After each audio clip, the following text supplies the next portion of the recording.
种进攻我们没有见到，这第一次。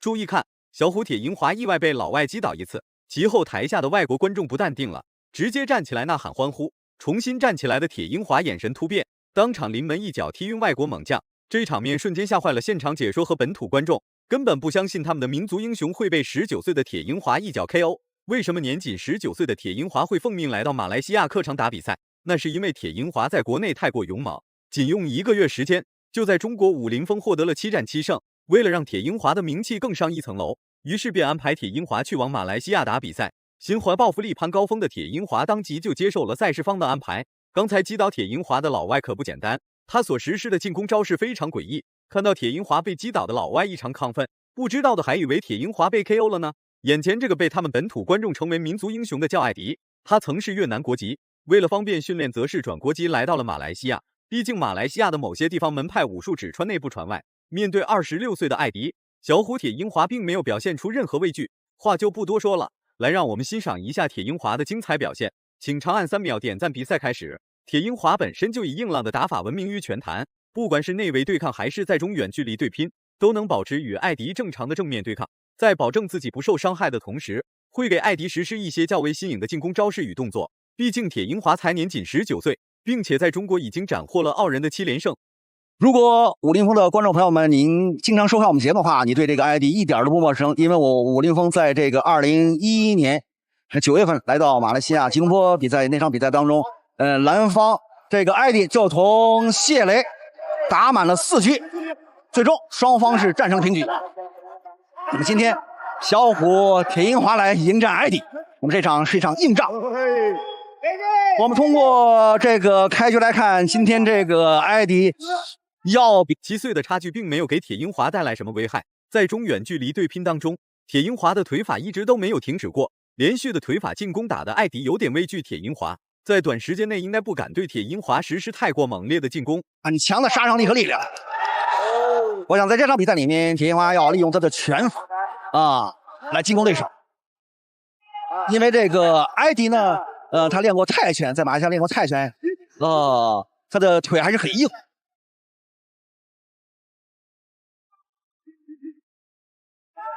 这次武林风来到马来西亚的新山市，铁银华不仅腿法进攻勇猛，就连拳法进攻也是惊人的厉害，在对拼期间根本不给艾迪任何反击的机会。反观艾迪面对发了疯的铁银华，唯有搂抱才能让铁银华停止进攻。毕竟艾迪是马来西亚的民族英雄，面对年纪轻轻客场作战的铁银华，不管怎么样，艾迪也要打出主场作战的气势。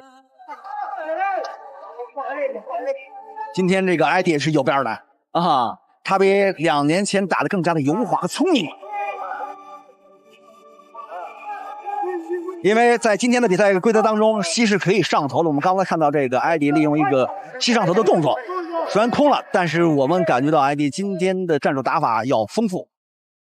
今天铁银华实在是太残暴了，不管艾迪实施什么样的进攻动作或者是防守反击，铁银华总能在第一时间进行破解，有合适的进攻机会就对艾迪发起一波接一波的猛打猛冲，没有进攻机会就停留在原地静静观察艾迪的一举一动。铁银华的凶猛并不是以力量来支撑，而是以精湛的战术和敢打敢拼的打法为基础。那么这种威力是他的拳法，是他的进攻的主动性，是他的虎虎生风的力量。10 seconds 已经倒计时，还剩最后的10秒。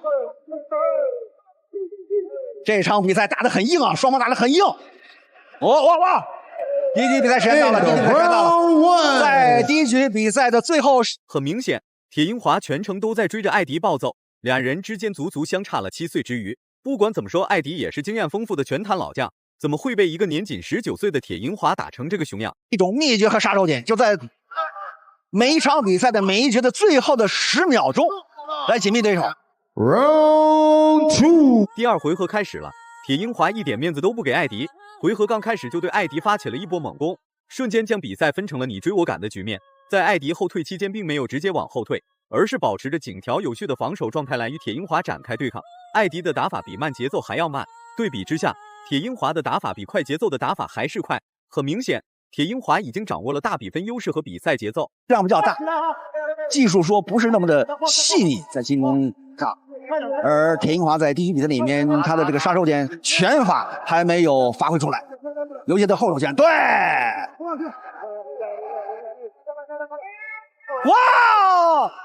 这种进攻我们没有见。气急败坏的艾迪使出了一个怪招，于是铁银华不小心滑倒了一次。台下的观众看到这一幕，兴奋的直接站起来鼓掌欢呼。被放倒一次的铁银华非常愤怒，拿起拳头就开始逼近艾迪内围做动作，瞬间就把艾迪压制住了。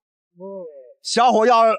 发出武松打虎的那种狠劲儿，因为在艾迪在自己的主场马来西亚的新山市体育馆里面，刚才用了一个我们在比赛当中很少用的那种怪招，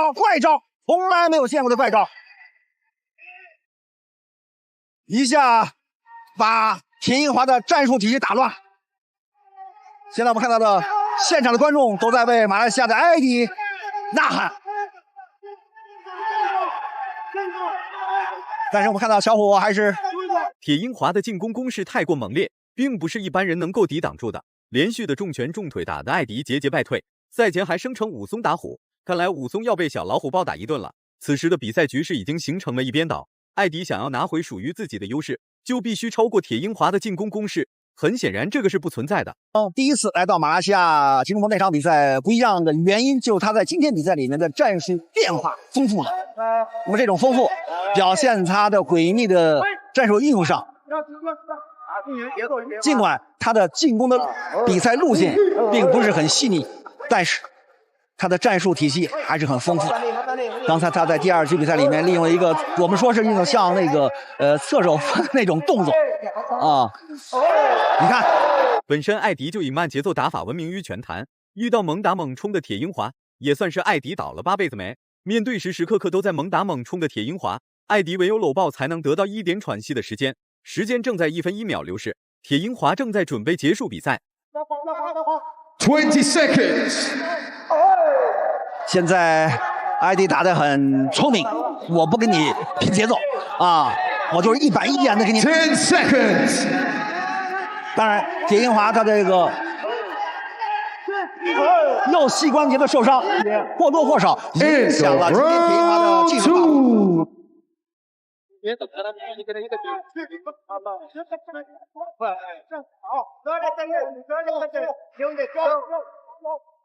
And final round. 第3回合开始了，再这样打下去，恐怕艾迪的脑袋会被铁银华打成筛子。不是铁银华的拳头被震碎，就是艾迪的脑袋打得稀巴烂。年仅19岁的铁银华真不是闹着玩的，打起架来一点都不含糊，甚至比任何一位同年龄的选手勇猛100倍。同年龄的人可能在上学，可能在打工，但铁银华已经踏上了国际拳坛大战马来西亚泰拳冠军，这一点铁银华已经超过了99%的同龄人。等级要快，因为你一板一眼的来跟铁银华打的话是不行的，毕竟这是艾迪的主场，他和2年前的进攻的力量完全不一样了。那么要想占据场上的主动，只有把比赛节奏带起来。毕竟这个艾迪的年龄要比铁银华大啊。体能逐渐不支的铁银华开始和艾迪对拼慢节奏，两人表面上是在晃来晃去，内心却是在寻找如何 KO 对手。从一开始就被追着暴走的艾迪体能自然很充足，但从始至终一直都在猛打猛冲的铁银华体能几乎已经消耗完毕，显程度就不是很大。他希望你打着慢节奏，不希望你把比赛节奏带起来，因为毕竟艾迪是练泰拳的哦。那么现在铁银华已经把自己的战术风格打出来，他的风格特点就是凌厉的快速进攻的速度和拳法。他在比赛当中体现出一个快、一个猛、一个虎劲儿。但是我们看到今天铁银华他虎虎生风。此时的艾迪只能破罐破摔，唯有 KO 铁银华才能获得比赛胜利，不然铁银华将会以绝对的比赛优势拿下胜利。艾迪的进攻越来越有针对性，所实施的所有进攻都是奔着 KO 铁银华去的。反观铁银华也不是一点体能都没有，使得这个铁银华并没有反应。哇，一个冲拳，对对对，上节奏，铁银华，快点！漂亮漂亮，这就是一个高变腿，高变腿漂亮。铁银华在第3局的关键时刻一个高变腿。铁银华这一脚彻底粉碎了台下观众的心，马来西亚的民族英雄却被19岁中国小伙一脚 KO。看来这一脚铁银华已经准备了好久好久，终于在比赛结束前实施了出来，成功以 KO 的方式终结了艾迪。最后铁银华获得了胜利。如果满分是100分的话，你会给铁银华打几分？